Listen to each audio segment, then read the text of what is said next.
ಕನ್ನಡ ನನ್ನ ಮಾತೃಭಾಷೆ, ಬದುಕು ಕೊಟ್ಟ ಭಾಷೆ, ಹೆಸರು ಕೊಟ್ಟ ಭಾಷೆ. ಇವತ್ತಿಗೆ ನನಗೆಲ್ಲವೂ ಕನ್ನಡವೇ, ಅದರ ಮೇಲೆ ಭಕ್ತಿ ಇದೆ ಅಪಾರ. ನಿಮ್ಮಲ್ಲಿ ತುಂಬಾ ಜನ ಹೊಗಳ್ತೀರಾ ನೀವು ಮಾತನಾಡೋ ಕನ್ನಡ ಚಂದ ಅಂತ. ಅಲ್ಲ, ಕನ್ನಡ ಭಾಷೆಯೇ ಚಂದ, ಈ ಕರುನಾಡೆ ಅಂದ.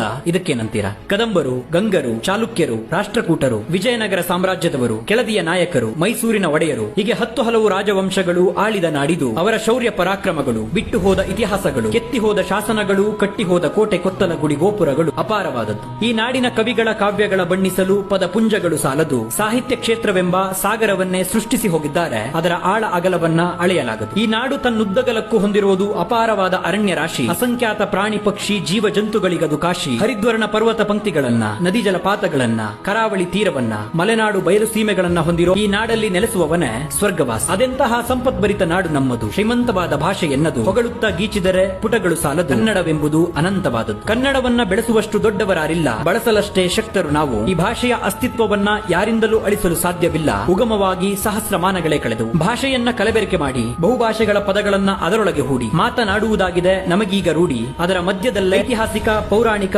ಪ್ರಾಕೃತಿಕ ಜಾಗಗಳನ್ನ, ಜನಜೀವನವನ್ನ ಚಿತ್ರಿಸಿ ಅಚ್ಚ ಕನ್ನಡದ ಪದಗಳನ್ನ ಪೋಣಿಸಿ ನಿಮ್ಮುಂದೆ ತರೋ ಪ್ರಯತ್ನವನ್ನ ಮಾಡಿದೆ. ಆಶ್ಚರ್ಯವಾಗಿದೆ ನಿಮ್ಮ ಈ ಬೆಂಬಲವನ್ನ ನೋಡಿ.